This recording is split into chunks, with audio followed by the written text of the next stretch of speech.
Hey guys, and welcome back to another Friday with Friends Juicy Bits. I'm here with Kate Volman. Hello. Thanks for coming again.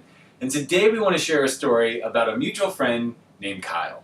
And so Kyle has been a business consultant for a number of years and was doing very well with that. And then he decided to make a very specific change to his business that changed everything for the better. And so Kate's going to tell you what that change is. Yes, he got really niche specific with who he was working with. So when I originally met Kyle, he was working with Chambers of Commerce, and through a lot of his speaking engagements and the accolades he got from the people he worked with, he started getting asked from bigger corporations and companies to come in and do consulting with them.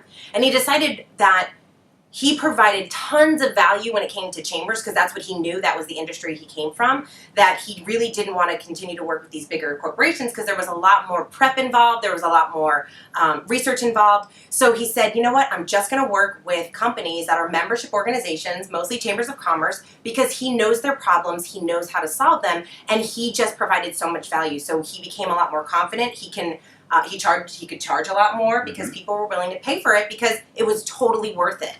He was the expert in that field. So now that we've given away all of Kyle's marketing secrets. Sorry about Kyle. that, Kyle. But we wanted to use him as an example to make the point that no matter what industry you're in, no matter what profession you have, you could probably refine your market even further. And there's this strange paradox in marketing that we found over and over again, and that's that the less people you focus on, the more people you tend to attract, right? Because people want to work with specialists. So Kate and I were talking about this before the call. Why do people want to work with specialists? Well, every business-to-business client specifically is different than a completely different industry, right? So if you're in the healthcare space, there may be laws associated with how you advertise. And so you want to work with an advertising agency that already knows all that information, right? And if you're a dentist and you're looking for somebody to do your accounting, you probably want to find an accountant that has a lot of dentist clients that specializes in that because every dentist kind of has the same financial setup.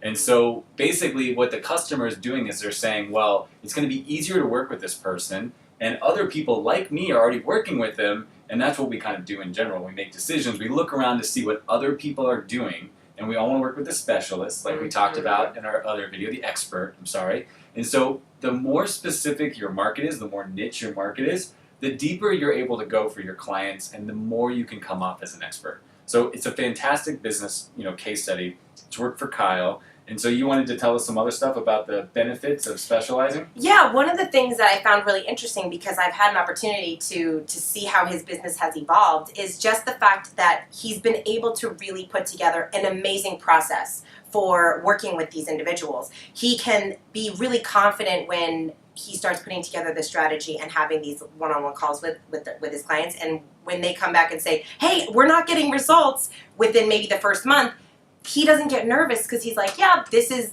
the process. This is what most exactly. People usually see the best results after 2 months or 3 months or once these other things have been taken care of. So you get really confident and comfortable because you've already seen it, and these industries, they deal with the same challenges like you just talked about. So that's been really great. And it's so much easier for him to find clients.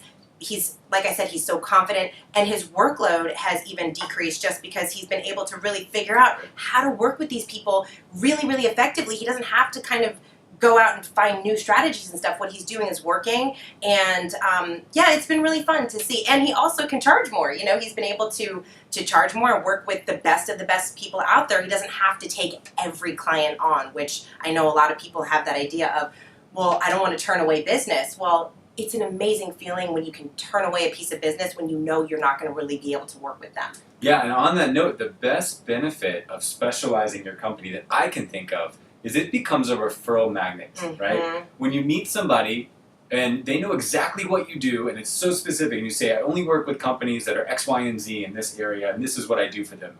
You unlock like this mental file cabinet, and they're like, I know this person at the chamber. Or you only work with doctors? Oh, I have 3 friends that are doctors. Now compare that to when you go to a friend and you just say, do you know any businesses that would want to hire me? Do you know anyone else that needs social media? You know what I mean? Like, it's so vague that people don't know how to refer you.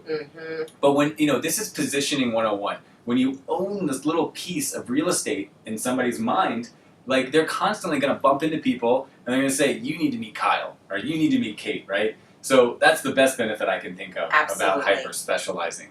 So take a look at your industry, take a look at your business. Who are your best clients? Who do you like working with the most? And by adjusting your marketing to focus on a niche doesn't mean that day one you can't work with anybody else. It simply means that your marketing is being focused on a niche. And I think that's the hardest thing for a lot of people to get around.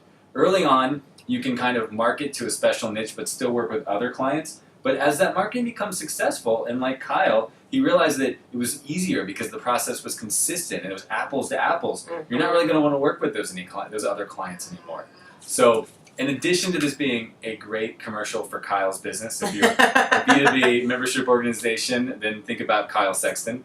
But it is also a video that's meant to inspire you, no matter how you're marketing today, to ask yourself how you can refine and specialize your positioning so that you can attract more customers. Thanks for being here today, Kate. Thanks for having me. And next time we'll see Kyle on the video. Yes! Oh, is it going? Yes, it is. Oh, all right. But we can edit it to magically start the video at any point we decide. So this whole thing doesn't have to be in the video. Oh, that might make it the blooper reel. This rate.